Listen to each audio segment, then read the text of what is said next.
I've been researching education outcomes and education finance for all my career, and the big challenge for me is putting them together.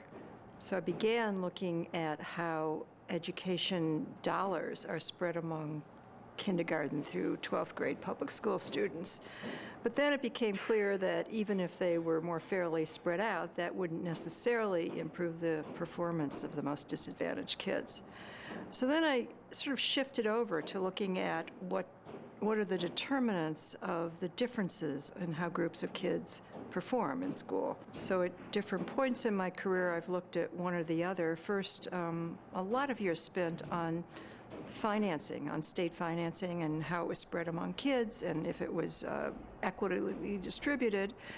But then realizing that even if it were fair, it wouldn't necessarily produce the outcomes we want. So then I shifted over to looking at the determinants of differences in black-white, Hispanic-white, immigrant, non-immigrant test scores, and now I'm in the process of trying to put those together.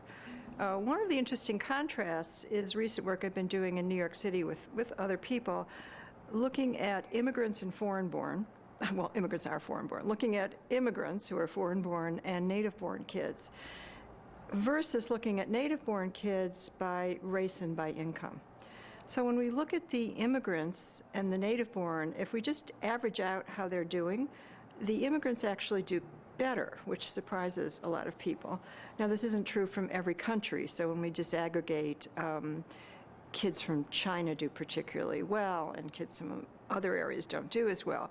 But when we statistically observe what we call observationally equivalent, kids who are the same in terms of poverty, English language, gender, how long they've been in the system, and so on, then we do find that the immigrants still academically perform a little bit better than the native-born, which is interesting and not at all intuitive, like a lot of advocates think that's not true.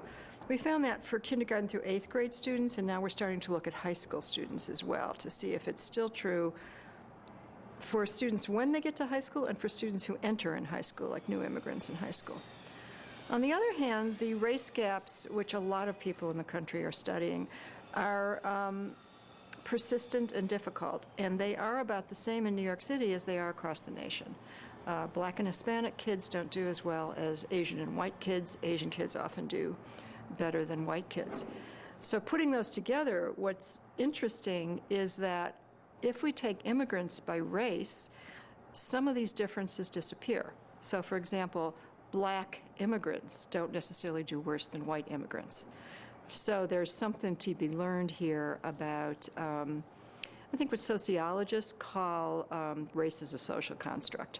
I mean, why don't immigrants respond, or at least first generation respond to race the same as native-born kids do? Is it about the teachers? Is it about something else?